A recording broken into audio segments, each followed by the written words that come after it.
우리가 잘 아는 기원전 4세기를 살았던 맹자는 이런 말을 남겼습니다. 하늘은 누구에게든 큰 일을 맡기려 할 때는 반드시 마음고생을 시키고 고된 일로 근고를 단련시키며 굶주리게 하고 빈곤에 찌들게 하며 그 행하는 바를 어그러뜨린다. 그렇게 해서 그의 마음을 분발시키고 성질을 참게 하여 그 능력의 모자란 부분들을 향상시키려는 것이다. 제가 이 맹자가 남긴 글을 읽으면서 참 이전 시대의 사람들은 이 고난을 대할 때에 그 고난의 의미를 묵상했겠구나 이런 생각이 들었습니다. 인생에 어려움이 찾아오고 고통도 있고, 근데 고통이 무의미한 것이 아니라 이유가 있다는 거예요. 성장시키기 위한 이유. 근데 오늘날 우리가 사는 시대를 돌아보면요, 이 고통을 피하려는 경향이 좀 강한 것 같습니다. 팀 켈러 목사님이 쓰신 고통에 답하다라는 책을 보니까 평생을 한센병자를 위해서 헌신해온 의사의 말을 인용하고 있습니다. 이 의사가 뭐라고 말씀하셨냐면, 현대인들은 과거의 삶보다 사람들보다 훨씬 더 편리하고 안락한 삶을 살고 있는데도 불구하고 고통을 이겨낼 힘이 부족하다. 그리고 작은 고난이 찾아오더라도 너무나 큰 충격을 받는다. 왜 그럴까요? 사실 우리가 사는 시대의 메시지들을 가만히 들여다보면요, 우리의 삶의 궁극적인 목표는 다름 아니라 행복이거든요. 그것이 물질적인 행복이 될 수도 있고 삶의 안정일 수도 있고, 그것을 인생의 최고의 덕목이라고 여기기 때문에 그 행복을 침해할 것 같은 고통은 발갑지가 않은 것입니다. 그러다 보니까 고난이 인생의 필수적인 부분이 아니라 불필요한 장애물로 여겨지기 시작했어요. 그래서 사람들은 고난을 어떻게든 피하려 하거나 어떻게든 축소하거나 고난이 찾아오지 않기를 바라는 그런 마음을 가지고 살아가는 건 아닌지 모르겠습니다. 제가 한 취업 포털 사이트를 보니까요, 이 기관에서 조사를 했습니다. 기업들을 대상으로 조사를 했는데, 이 MZ세대라고 하죠. 이 젊은 이 청년들이나 젊은 세대들이 입사한 지 1년 안에 퇴사를 하는 비율이 80% 이상이었어요. 그렇게 이제 입사를 위해서 노력하고 결정하고 고민 끝에 들어갔는데 1년 안에 그 직장을 그만두고 다른 곳을 이직한다는 거죠. 왜 이런 현상이 일어나고 있을까요? 여러 가지 이유가 있겠지만 이 조사한 기관에 따르면 가장 높은 비율, 왜 1년 안에 퇴사를 했습니까? 했을 때에 가장 높은 비율로 대답하는 응답이 뭐냐면, 내가 생각했던 업무랑 너무나 다르다. 그리고 나의 적성에 맞지 않다라는 이유였어요. 그리고 이제 직장의 개념이 이 생계를 유지하기 위한 방편이라기보다는 이제 나의 자아 개발, 또 자기 자신의 어떤 능력을 업그레이드 시키는 과정이라고 생각하기 때문에 이제 그러다 보니까 나랑 맞지 않는 회사다, 그게 판단이 들면 빨리 결정을 한다는 거예요. 이제 이런 추세 속에서 퇴사를 결정한 사람들이 자기가 다니던 직장의 단톡방에 남기는 이미지가 있대요. 무슨 이미지냐면 일본의 한 애니메이션의 그 이미지를 캡처한 이미지인데 이런 내용이 적혀 있습니다. 안녕히 계세요 여러분. 전 이 세상의 모든 굴레와 속박을 벗어던지고 제 행복을 찾아 떠납니다 하면서 하늘로 막 올라가는 장면. 저는 이 대사를 보면서요, 이 세대가 이 말을 하나의 자기 표현의 주제로 삼은 이유가 분명하구나. 결국 뭐예요? 이 직장 속에서 우리가 종종 어려움을 견디지 못해서 힘들어하는 이유는 우리가 생각하면 생각할수록 딱 한 가지로 귀결되더라고요. 내가 행복하지 않아서거든요. 내가 행복하지 않았어요. 이 시대의 최고 덕목이 개인의 행복이기 때문에 이 고난은 불필요한 장애물로 여겨지는 겁니다. 근데 이러한 행복 추구, 나의 만족과 나의 행복, 그런 것들을 추구하는 어떤 이 시대적인 흐름이 가져온 변화가 있는데 인내를 상실해 간다는 거예요. 인내할 수 있는 능력을 점점 잃어가고 있습니다. 행복이 제일 최고의 선이기 때문에 인내하지 못해요. 빨리 행복해져야 되거든요. 행복은 주로 이제 이 세상의 기준에 맞춰져 있기 때문에 어떻게든 빨리 성공하고 빨리 승진하고 빨리 돈을 모아야 됩니다. 그래야지 경제적 자립도 이루고 남부럽지 않은 삶을 살아갈 수도 있고 어디 가서 부끄럽지 않은 인생을 행복한 인생이죠 그게. 그러다 보니까 이 즉각적인 만족을 추구하는 시대를 우리가 살고 있습니다. 저는 이제 이것을 그 배달의 문화 속에서 좀 발견하게 되는데, 여러분 오늘날에요 우리가 원하는 것이 있으면 클릭 한 번이면 당장 내일 새벽에 와요. 이틀 3일 걸린다? 이거는 이제 용납할 수가 없는 겁니다. 클릭하면 다음날 와야 돼요. 기다림이 없어요. 인내가 없어요. 내가 원하는 것을 빨리 이루어야 돼요. 내가 빨리 행복해져야 돼요. 배달도 마찬가지예요. 요즘에 음식을 배달하면요 어플이 있습니다. 거기에 보면 배달기사가 어디쯤 왔는지 지도로 알려줘요. 몇 분 남았습니다, 어디쯤입니다, 다 알려줍니다. 그러니까 그것만 보고 있는 거예요. 빨리 만족해야 되는데, 내 배가 빨리 불러야 되는데 언제쯤 오지? 여러분 그러다 보니까요 이전 세대가 누려왔던 그 기다림 속에 누릴 수 있는 설레임들, 또 기다림 속에 누릴 수 있었던 그 인내, 그런 것들을 점점 잃어가는 게 아닌가 이런 생각이 드는 거예요. 우리 아이들만 봐도 마찬가지예요. 뭐 엄마가 좀 칭찬해주고 격려해주기 위해서 선물을 약속합니다. 그러면요 그 다음날 바로 와야 돼요. 그 다음날 새벽부터 막 일어나가지고 문을 막 열어봅니다. 왔나 안 왔나. 인내가 사라지고 있어요. 생활은 편리해졌습니다. 얼마나 편리한 세상을 살아가고 있어요. 그런데 편리한 것만큼의 즉각적인 행복을 우리가 마주하지만 그 즉각적인 만족은 즉각적으로 또 사라져요. 잠시 잠깐 행복을 주고 또 다른 행복을 추구하게 만듭니다. 그러다 보니까 이 고통이라는 것은요 정말 불청객이에요. 나의 행복을 침해하고 빨리 행복을 맛보아야 되는데 그것을 막아서는 어떤 장애물. 근데 문제는요 이러한 고통에 대한 시각이 우리의 신앙에도 영향을 주고 있다는 사실입니다. 여러분 우리의 기도를 한번 보세요. 삶의 문제가 생겼을 때에 우리는 하나님이 빨리 이 문제를 해결해 주시길 바라잖아요. 인내가 사라지고 있습니다. 신앙에서도. 오늘 몸이 아프면 내일 나아야 돼요. 경제적인 어려움이 찾아오면 뭐 다른 사람은 몰라도 적어도 이 신앙생활을 잘해온 내 인생은 이렇게 내버려둬서는 안 됩니다라고 막 호소를 하면서 극적인 반전을 구합니다. 방황하는 자녀가 내가 원하는 때에 하루라도 빨리 정신을 차리길 바라죠. 여러분 물론 우리가 직면한 현실의 고통을 무시할 수 없습니다. 그런 어려움이 있을 때 하나님께 구해야죠. 구원해달라고 부르짖어야죠. 문제 해결을 위한 기도를 그저 기복신앙으로만 치부할 수는 없습니다. 필요한 기도예요. 기도하셔야 됩니다. 그러나 우리는 동시에 그 과정을 통과하면서 하나님의 뜻이 무엇인지, 왜 내 인생에 이러한 일이 주어졌는지, 그 이유가 무엇인지, 여기에 담겨져 있는 하나님의 마음이 무엇인지 그것을 알게 해 주십시오라는 기도도 함께 가야 된다는 거예요. 빨리 해결해 주십시오도 필요한 기도지만 동시에 주님 왜 나에게 이런 일이 생겼는지 제가 깨닫길 원합니다. 그 속에서 주님의 심정을 제가 알길 원합니다.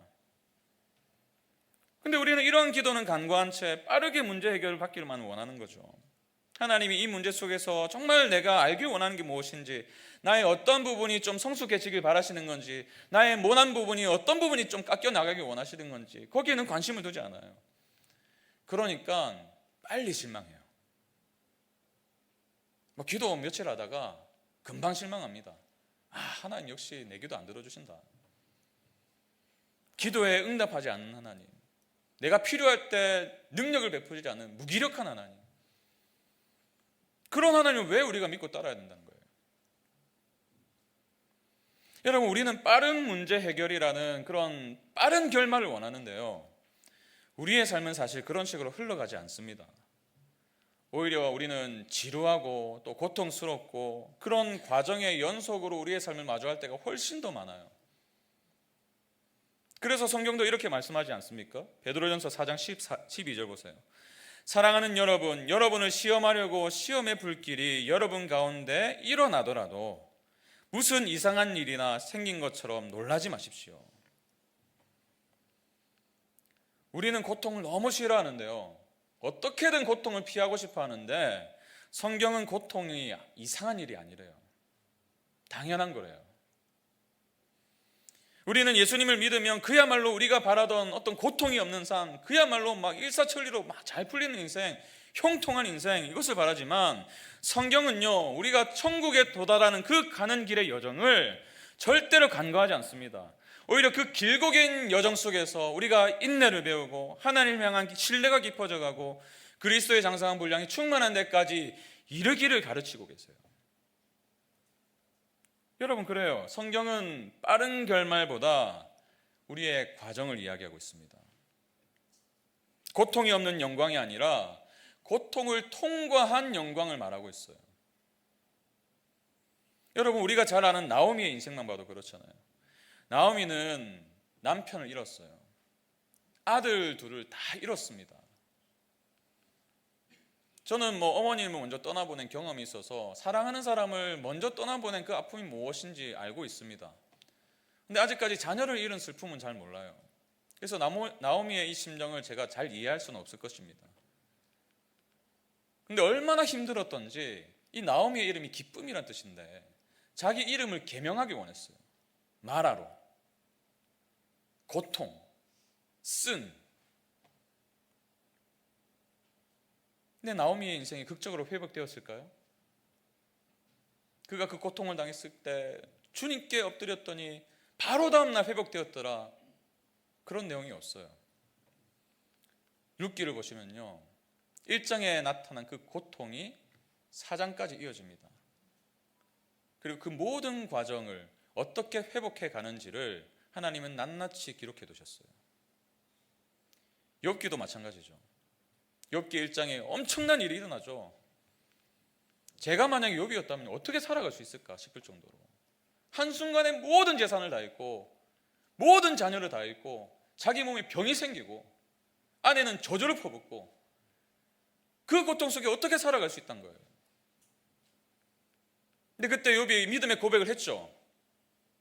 주신 분도 하나님이시다. 그러니 하나님이 거두시는 것도 당연하다. 얼마나 믿음의 고백을 했습니까? 근데 그 다음날 그러면 회복돼야죠. 아니거든요. 욥기는요, 1장에서 시작된 그 고통이 41장까지 이어져요.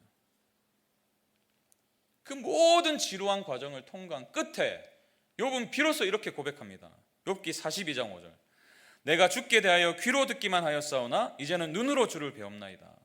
그 모든 과정을 통과하면서 하나님을 더욱더 신뢰하게 된 그 과정이 있었던 거예요. 그래서 바울은 이렇게 말하죠. 로마서 5장 3절 4절.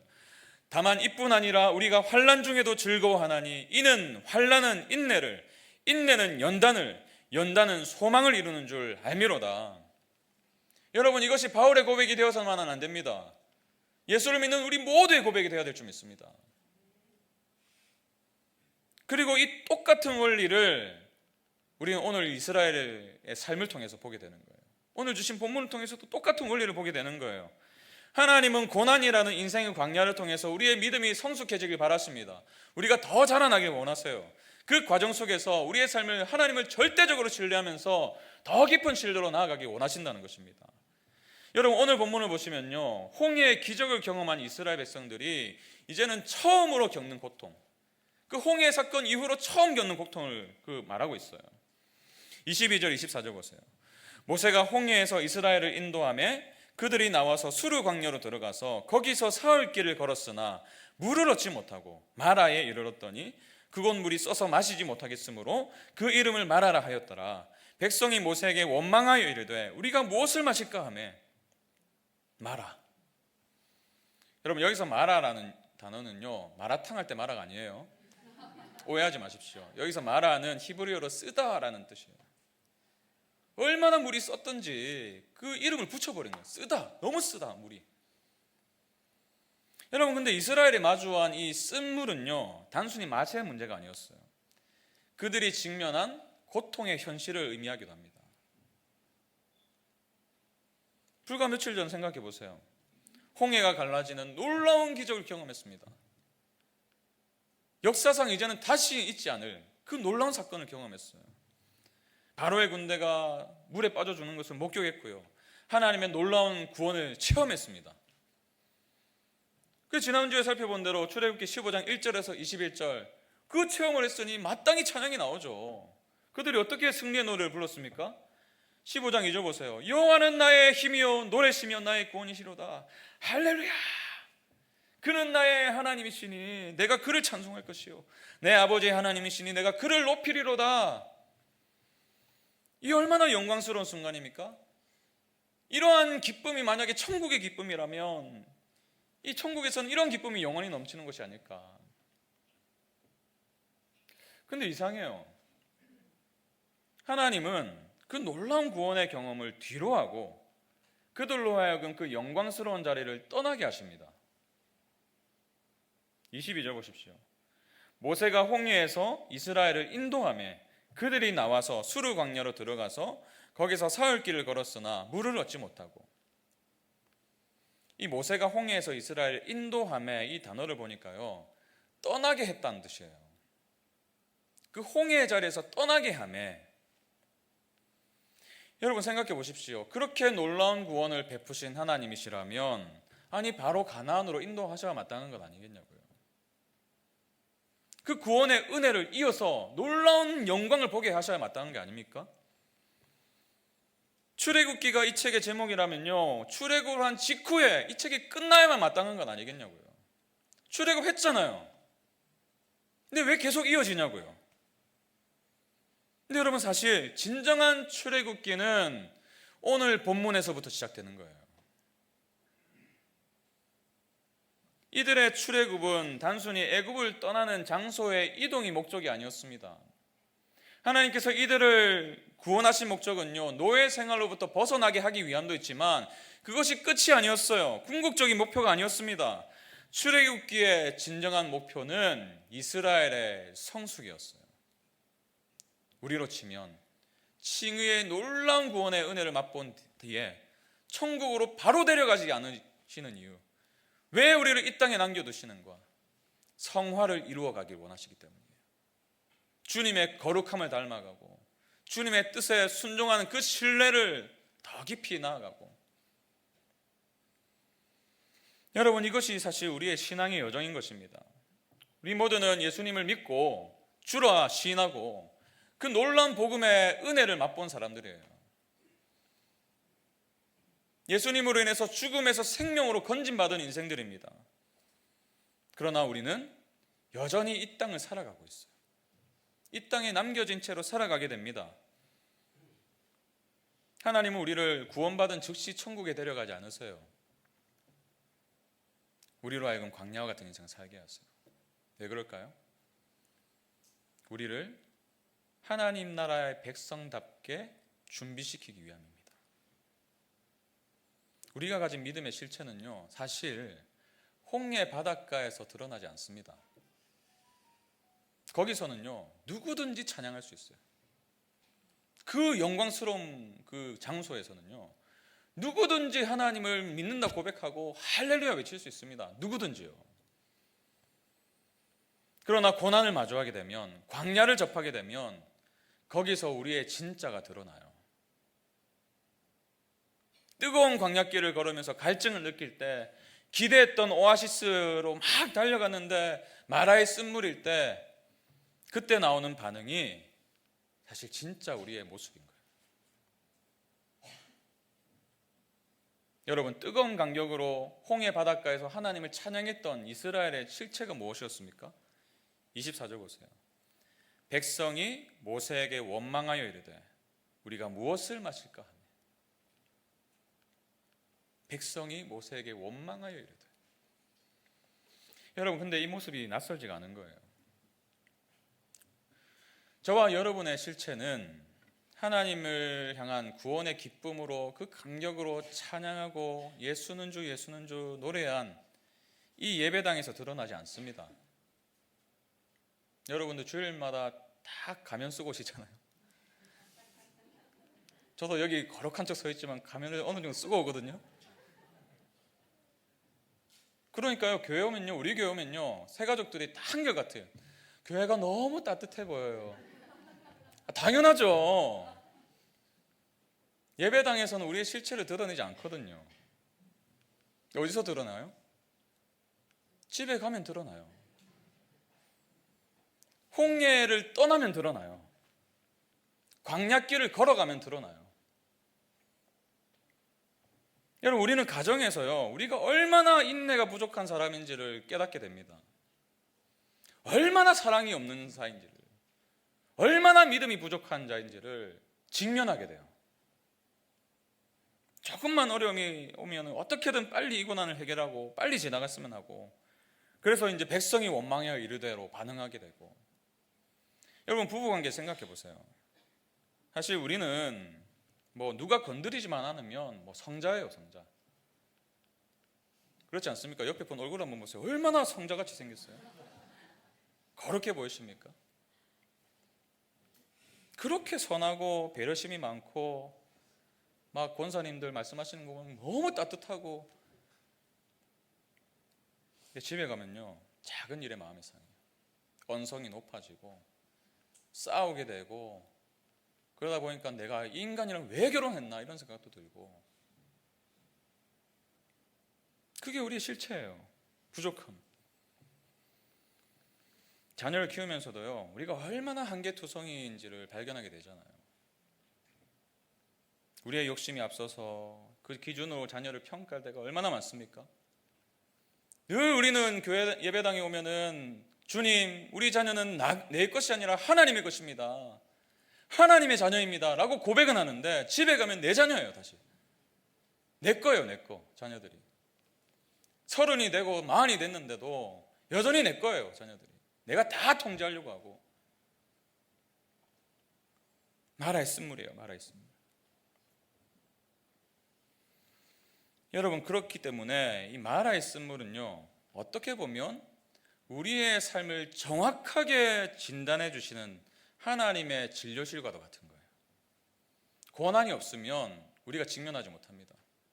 예배당에만 있으면 우리가 어떤 실체를 가지고 있는 인간인지를 몰라요. 고난을 마주할 때, 가정에서 부딪힐 때, 어려움이 찾아올 때 비로소 내 실체가 드러나고 내가 이것밖에 안 되는 존재라는 사실을 발견하게 되는 것입니다. 여러분, C.S. 루이스가요, 이런 책을 썼는데요, 고통의 문제라는 책을 썼는데, 여기서 이 고통이 주는 3가지 효력에 대해서 말하고 있습니다. 그 중에 첫 번째 효력이 뭐냐면, 모든 일이 잘 되고 있다는 환상을 깨뜨려 준대요. 이런 거예요. 그러니까 뭐 삶이 너무 순탄하고, 그런 분들 계시잖아요. 어렸을 때부터 한 번도 큰 일을 겪어보지 못하고 너무 순탄하게 자라오고,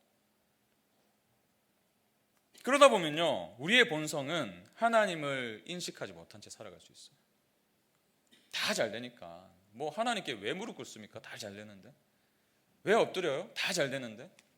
기도하지 않아도 막 일이 술술 풀리는데 왜 엎드려요? 그러니까 이 착각에 빠지는 거예요. 내가 다 이루고 있구나. 내 능력으로, 내 주먹으로 지금 내가 살고 있구나.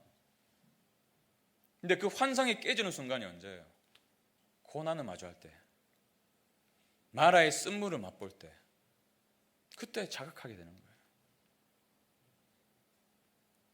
이 모든 것이 내가 이룬 게 아니었구나. 우리 부모님이 해주신 뭔가가 아니었구나.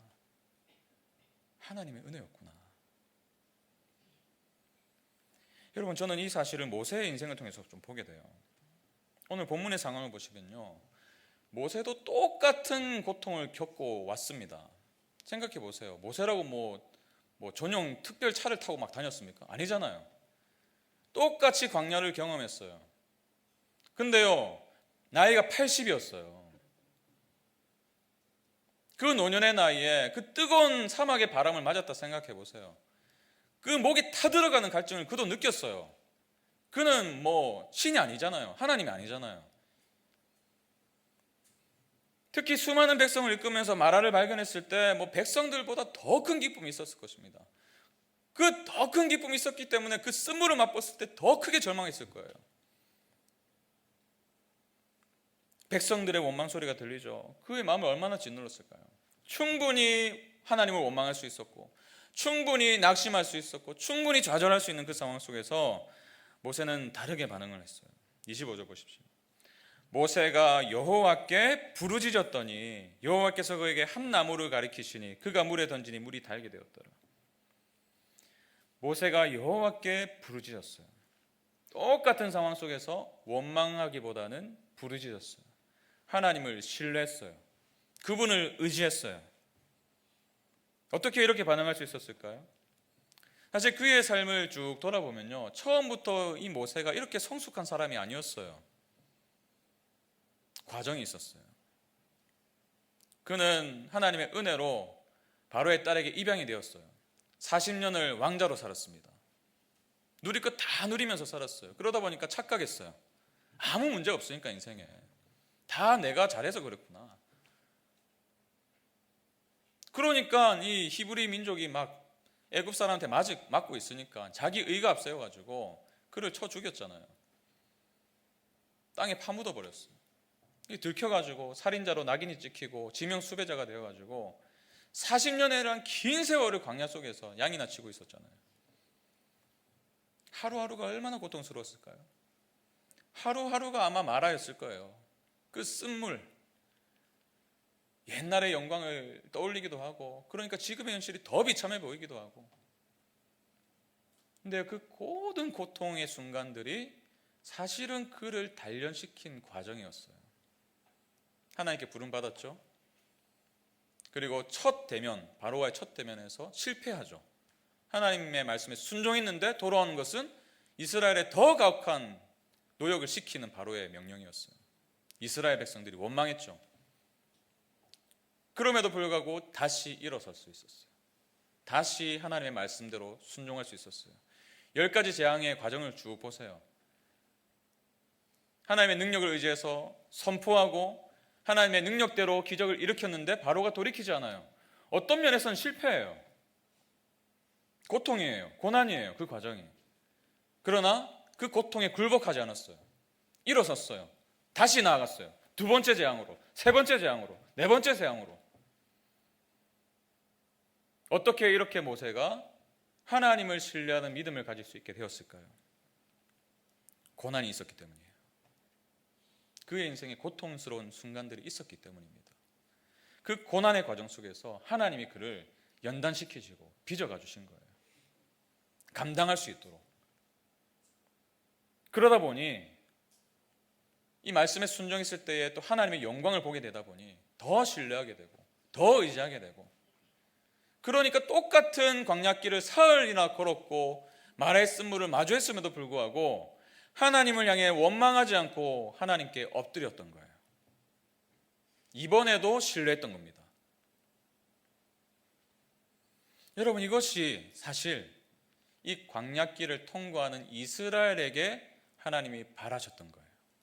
모세를 그렇게 연단시키시고 성장시키신 그 하나님이 이제는 출애굽한 이스라엘 백성들이 동일한 그 광야길을 통해서, 그 고통의 순간들을 통해서 하나님을 더 신뢰하고 더 의지하고 더 성장하게 하길 원하셨던 것입니다. 여러분, 26절을 보시면 여기에 하나님의 이 마음이 그대로 담겨 있습니다. 모세가 그 백성이 원망에 이르대로 반응한 이스라엘, 또 하나님을 향한 신뢰가 부족해서 불신앙으로 반응한 그들을 진단하신 하나님은 이제 처방전을 내려주시는 거예요. 26절 보십시오. 이르시되 너희가 너희 하나님 나 여호와의 말을 들어 순종하고 내가 보기에 의를 행하며 내 계명에 귀를 기울이며 내 모든 규례를 지키면 내가 애굽 사람에게 내린 모든 질병 중 하나도 너희에게 내리지 아니하리니 나는 너희를 치료하는 여호와임이라. 여러분, 이 말씀을 읽으시면서 절대로 오해해서는 안 됩니다. 이스라엘이 순종해야, 이렇게 하나님 말씀대로 살아야 구원을 베푸시고, 그렇지 않으면 다시 구원을 취소하셔가지고 애국으로 보내겠다는 말씀이 아니세요. 그들은 이미 홍해의 기적을 맛보았습니다. 구원을 맛보았어요. 그들에게 먼저 은혜를 베푸셨습니다. 죽음에서 생명으로 옮기셨어요. 그들은 이미 하나님의 백성이에요.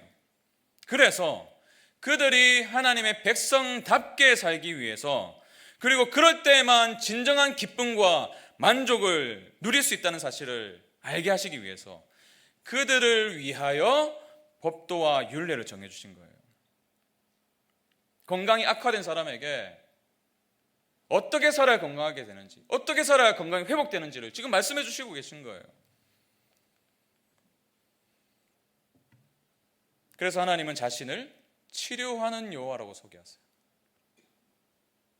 이 말씀은 그들이 순종해야 병을 고쳐주겠다, 순종할 때 모든 질병이 다 낫게 하겠다, 이런 말씀이 아니에요. 하나님이 우리의 인생의 모든 쓴물을 단물로 바꾸실 수 있는 분이라는 사실이에요. 치료하는 여호와.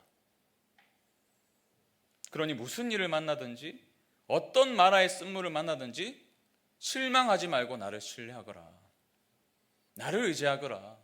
곁길로 가지 말고 곁눈질을 하지 말고 끝까지 나를 신뢰해봐. 그리고 거기에 단물이 있고 거기에 엘림이 있고 거기에 가난이 있을 거야. 여러분, 하나님은요 말로만 하신 분이 아니세요. 우리는 종종 얼마나 말뿐일 때가 많아요. 하나님은 말씀만 하시는 분이 아니세요. 나는 너희를 치료하는 여호와임이라 라고 말씀만 하지 않으셨어요. 이날 이후로 수천 년이 지난 어느 날 하나님은 우리의 쓴물을 단물로 바꾸시기 위해서 아들을 보내주십니다. 아들은 어떻게 하셨어요? 이 땅에 오셔서 자신이 하나님이 보내신 치료하는 하나님이심을 나타내 보이셨어요. 4장 23절 보세요. 마태복음 4장 23절.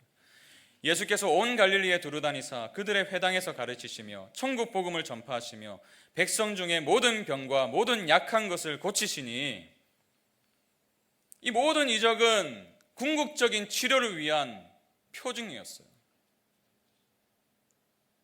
우리의 삶의 가장 근원적인 쓴물이 뭡니까? 죄와 사망의 권세.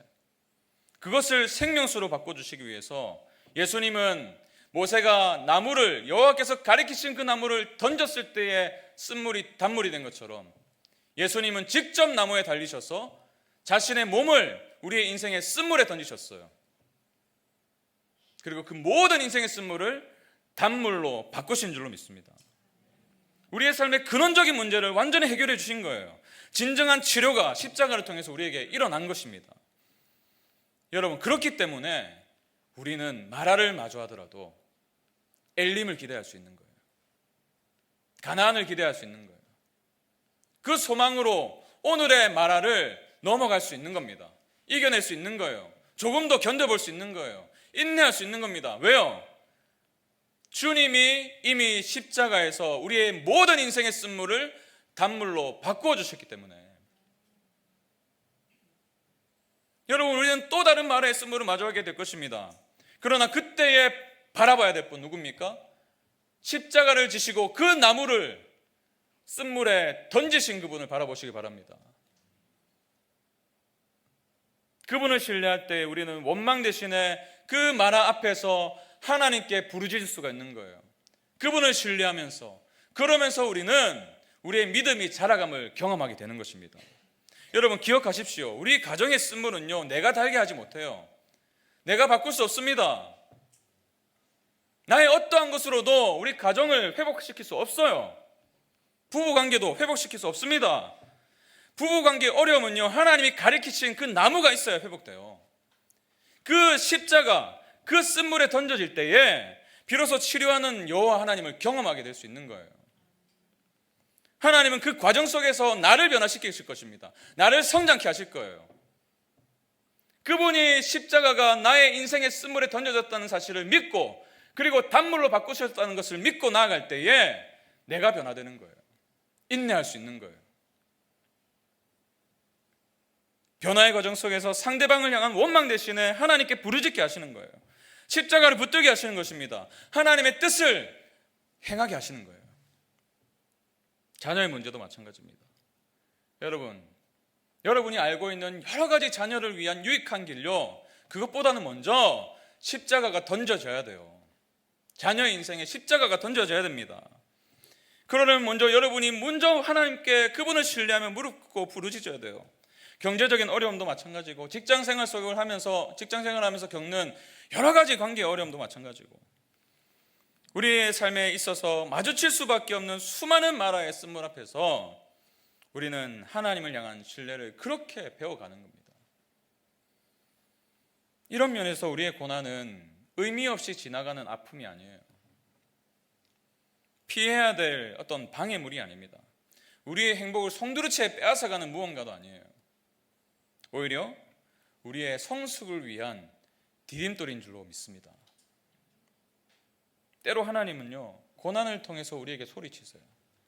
C.S. 루이스의 말처럼 하나님은 때때로 고난을 통해서 우리에게 확성기로 말씀하세요. 고난은 하나님의 메가폰이에요. 뭐라고 외치실까요? 사랑하는 나의 아들아, 딸아, 내가 너의 인생을 그 마라의 쓴물을 회복할 수 있다. 내가 단물로 바꿔줄 수 있다. 내가 회복할 거야. 그러니 나를 신뢰하라. 너의 고통에 쓴 물에 몸을 던진 나를 의지하라. 여러분, 그분을 의지하여 그분을 신뢰하고 그분을 믿고 그 고난을 디딤돌로 삼을 때에 우리의 인생에 놀라운 변화가 일어나게 될 줄로 믿습니다. 성숙하게 되고 성장하게 되고 점점 우리의 모난 부분이 깎여져 가고. 여러분, 우리의 인생에는 여전히 많은 마라의 순간들이 있을 거예요. 여러분, 개개인의 삶에 실제로 지금도 내 인생이 마치 광야길과 같고 그 타는 듯한 갈증 때문에 너무나 헐떡이는 가정의 문제, 직장의 어려움, 건강의 위기, 경제적인 어떤 고통. 여러분 기억하세요. 우리는 홍해를 건넌 사람들이에요. 구원의 은혜를 맛본 사람들이에요. 그리고 하나님은요, 자신이 구원하신 백성을 절대로 포기하지 않는 분이십니다. 끝까지 인도하세요. 끝까지. 우리가 노년이 돼서 백발이 될 때까지도 업고 가시는 분이세요. 끝까지 포기하지 않으세요.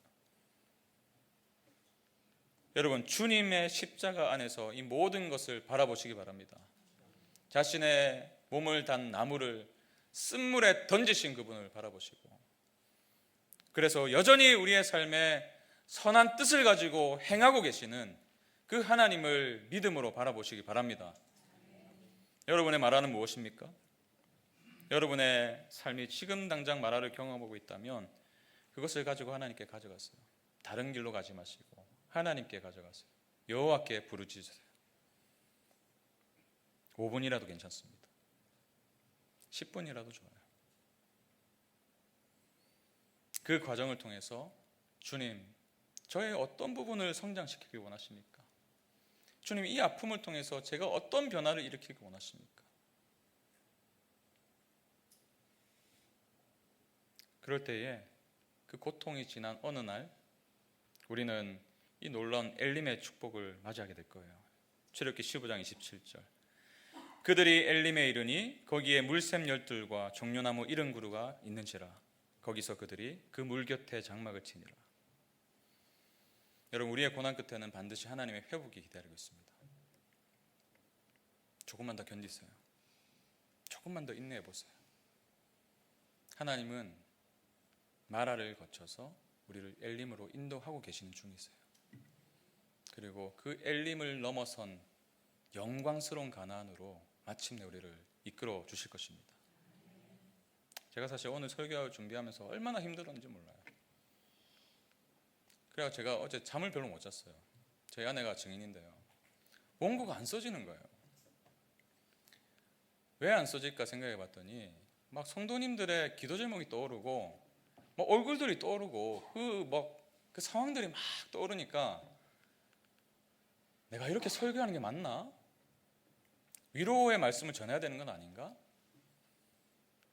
근데 그것 때문에 너무 이 마음의 정리가 안 되니까 원고가 안 써지더라고요. 근데 제가 말씀을 묵상하고 또 원고를 계속해서 그래도 써내려가면서 한 가지 확신이 들었는데요, 여러분이 마주하고 있는 지금 삶의 여러 가지 어려움들, 정말 그것이 너무나 힘드시죠. 너무 아프죠. 눈물이 날 수밖에 없는 상황이죠.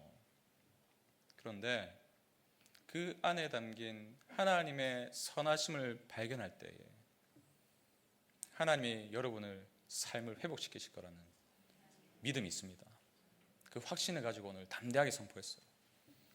여러분, 하나님은 그런 분이세요. 오해하지 마세요. 여러분의 인생 그대로 방치하지 않으십니다.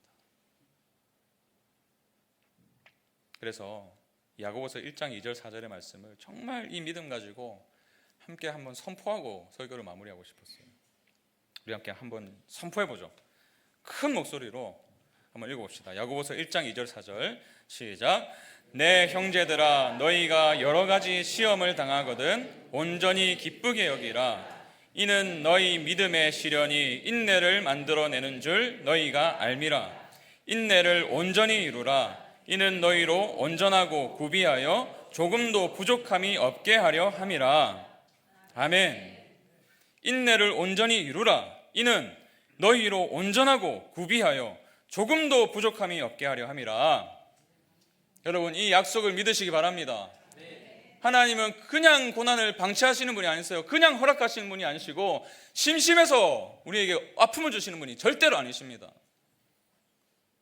너무나 가슴이 아프시지만 자기 자녀를 고통스럽게 하는 게 얼마나 가슴이 아프시겠냐고요. 너무 가슴 아프지만 이것을 아시기 때문에 고통스러운 가운데서도 우리가 함께 우시면서도 때때로 우리에게 고난을 허락하시는 거예요. 우리를 온전한 자로, 구비된 자로, 조금도 부족함이 없는 자로 세워 가시기 위해서 이 말씀을 믿으시기 바랍니다. 이 말씀을 의지하시면서 여러분이 마주한 마라의 고통을 이겨내시고 소망을 가지고 쓰러진 자리에서 일어서시기 바랍니다. 그럴 때 하나님의 놀라운 은혜를 마주하게 될 줄로 믿습니다. 이 말씀 생각하면서 이 찬양으로 함께 우리의 믿음을 좀 고백했으면 좋겠습니다. 주님, 그렇습니다. 우리의 인생이 고난을 피할 수도 없고 고난을 축소시킬 수도 없는 인생이라면 하나님, 정말 제가 이 믿음 가지고 한번 마주하길 원합니다. 너무 아프고 너무 눈물 날 수밖에 없는 상황이라 할지라도 하나님 주신 그 믿음 가지고 제가 주님 끝까지 신뢰해 보길 원합니다. 우리를 성숙시키시고 성장시키실 그 은혜의 손길을 기대하면서 함께 고백하죠. 내게 허락하신 시련을 통해, 내게 허락하신 시련을 통해 나의 믿음 더욱 강하게 자라나고 험한 산과 골짜기 지나는 동안 주께 더 가까이 나를 이끄시네. 내가 겪는 시험이 어렵고 힘겨워도 내 주님보다 크지 않네. 내 앞에 바다가 갈라지지 않으며 주가 나로 바다 위 걷게 하리. 우리 믿음으로 나는 믿네. 주의 능력으로 내 삶 새롭게 되리. 나는 믿네. 주의 능력으로 담대히 나가리라.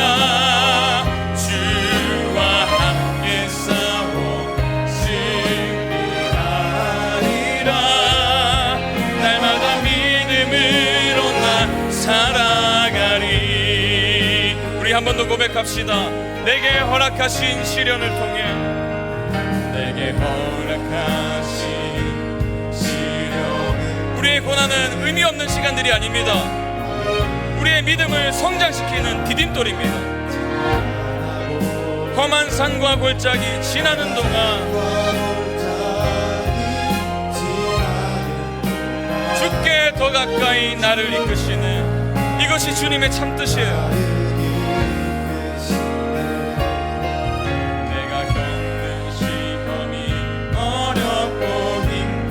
아무리 아프고 힘들다 할지라도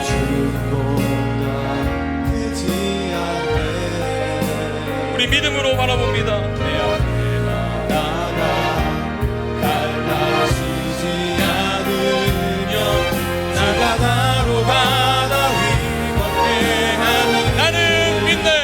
나는 믿네. 주의 능력으로 내 삶 새롭게 되리. 나는 믿네. 주의 능력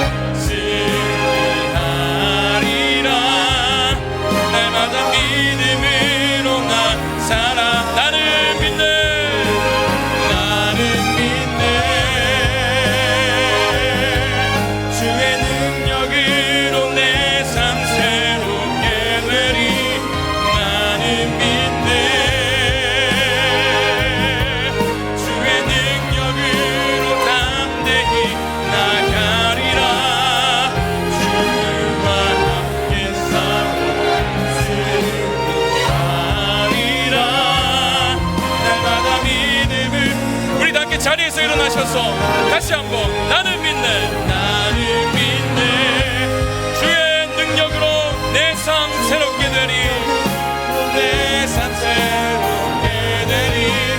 나는 믿네. 무너진 그 자리에서 일어나서 주의 능력 가운데 담대히 나아가게 하실 줄로 믿습니다. 우리는 결코 혼자가 아닙니다. 주님이 함께 하십니다. 날마다 믿음으로 나 살아가리. 여러분, 제가 거듭거듭 말씀드리지만 우리가 믿는 이 기독교 신앙은요, 현실 도피적인 신앙이 아니에요. 조금만 고통이 있으면 막 피하고 싶고 도망가고 싶고 기도원으로 들어가고, 그런 현실 도피적인 신앙이 아닙니다. 우리가 믿는 신앙은요, 오히려 현실을 마주하게 하는 신앙이에요. 인생의 쓴물을 맞닥뜨릴 때, 그렇기 때문에 우리는 그 상황을 빨리 판단하지 않아요. 인내할 수 있습니다. 기다릴 수 있습니다. 왜요? 하나님이 우리를 구원하셨기 때문에, 은혜를 베푸셨기 때문에, 홍해를 건너게 하셨기 때문에, 구름 기둥으로 여전히 우리의 인생을 인도하고 계시면 내가 믿기 때문에. 그리고 마침내 쓴물을 단물로 바꾸시고 돌아서니 알고 봤더니 여전히 내 인생을 엘림으로 인도하고 계신 그 하나님을 내가 믿기 때문에. 여러분, 그 과정을 통과하면서 우리는 더 깊은 신앙으로, 더 깊은 믿음으로 나아가게 되는 거예요. 어제보다 더 깊은 신뢰로 나아가게 되는 것입니다. 이것이 어쩌면 오늘 우리의 삶에 마라를 주신 이유였는지도 모르겠어요.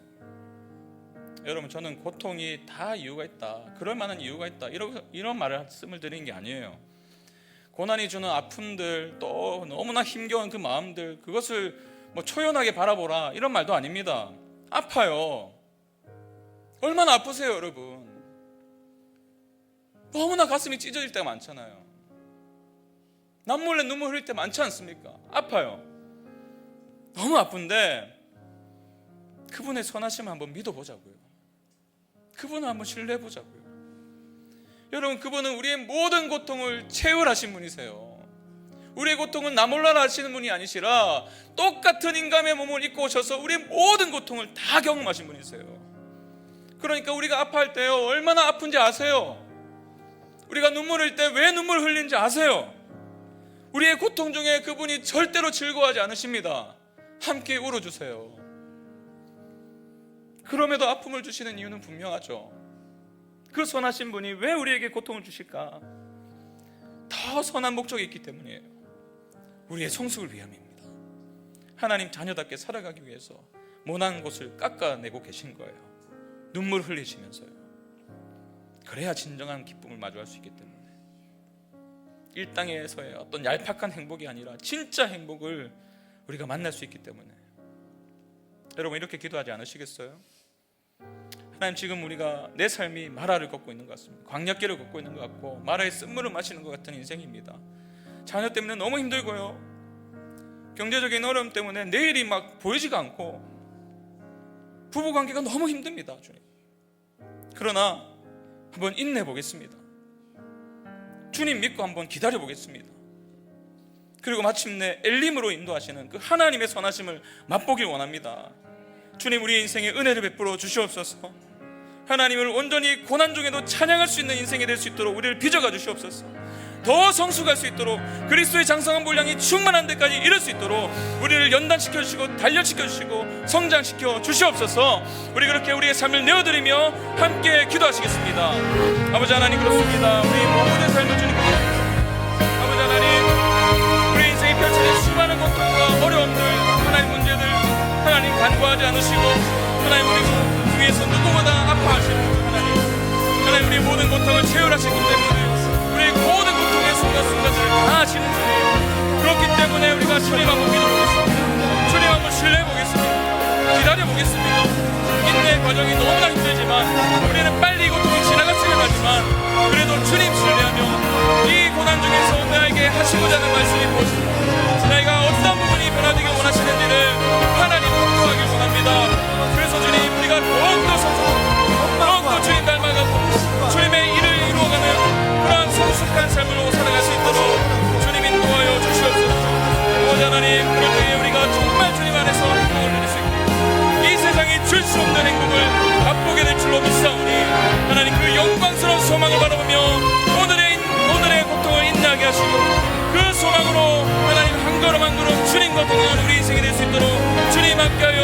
주시옵소서. 우리 사랑하는 성도들의 인생을 하나님께서 다 하시는 줄로 믿습니다. 이들의 눈물을 하시는 주님께서 이들을 건져주시고, 하나님 그럴 때에 내가 내 인생의 역사하시는 하나님, 그 하나님을 전하고 싶고 증거하고 싶고, 똑같은 고통을 살아가는 자들에게 주님의 어떠하심을, 주님의 그 선하심을 드러낼 수 있을 줄로 믿사오니, 주님 우리가 이 과정 속에서 주를 더욱더 알게 하여 주시옵소서. 주를 더욱더 신뢰하게 하여 주시옵소서. 하나님 놀라운 영광을 따라갈 수 있도록 인도하여 주시옵소서. 나는 믿네, 나는 믿네, 주의 능력으로 내 삶 새롭게 되리. 나는 믿네, 주의 능력으로 담대히 나가리라.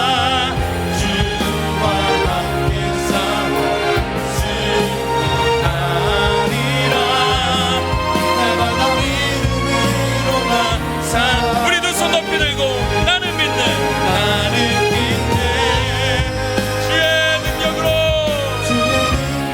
우리를 새롭게 빚어주시는 찬양합니다. 나는 믿네, 주의 능력으로 담대히 나가리라.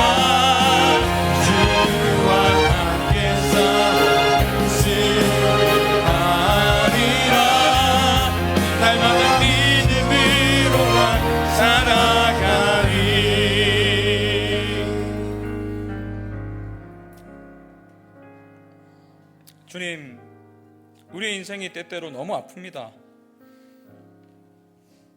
마라의 쓴물이 얼마나 썼는지 우리가 알 수 없지만 아마 그보다 더 쓸 것 같습니다. 너무 힘들 때가 많고, 참 그로 인해서 우리의 연약함들이 여지없이 드러나고. 근데 주님, 이것이 주님이 인도하신 광야길이라면, 주님이 인도하시는 그 과정 중에 겪은 마라라면, 주님 우리가 주님 한번 신뢰해 보겠습니다. 한번 인내해 보겠습니다. 그리고 마침내 우리를 영광 속에서 이끌어 가시는 그 하나님을 발견하게 될 줄로 믿사오니, 주님 우리 성도님 한 분 한 분의 인생에 말씀해 주시고 붙들어 주시고 그 은혜로 살게 해 주시옵소서. 주님, 당신께서 이미 십자가라는 나무를 우리의 인생의 쓴물에 던져주신 것을 믿음으로 고백합니다. 우리의 인생은 이미 주님의 은혜 안에서 단물이 된 줄 믿습니다. 비록 마주하는 고통의 순간순간들이 여전히 우리를 쓰라리게 할지라도 그 소망으로 인내하게 하시고, 인내가 연단을 낳고 연단이 소망을 낳는 그 놀라운 인생의 과정을 경험하여서 주님 우리의 삶을 통해서 여전히 마라의 쓴물과 같은 너무나 어려운 삶을 살아가는, 그러나 여전히 하나님을 알지 못하는 자들에게 여기에 소망이 있다고 손을 번쩍 들어서 주님을 가리킬 수 있도록 인도해 주십시오. 그것이 우리에게 주신 사명인 줄로 믿고 나아가오니, 우리 모든 성도들의 고통을 선한 도구로 사용하시고 성장을 위한 디딤돌로 사용하셔서 하나님, 우리가 그것이 하나님께 영광 돌리는 도구가 되었노라고 고백하는 그 놀라운 간증이 우리 모든 성도들의 입술을 통해서 드러날 수 있도록 인도해 주시옵소서. 하나님, 우리 각 사람이 회복될 때에 그 회복의 은혜가 흘러갈 줄로 믿사오니, 하나님 이 시간 이후로 우리의 모든 영적인 침체로부터 벗어나는 우리 성도들 되게 하셔서 그 은혜를 흘려보내는 주님의 군사로, 주님의 자녀로 살게 하여 주시옵소서.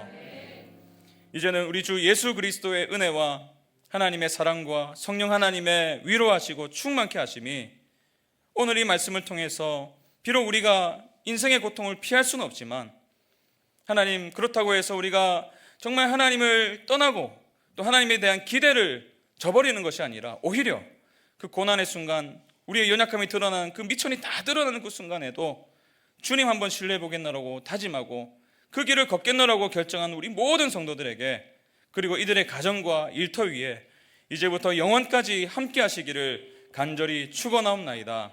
아멘.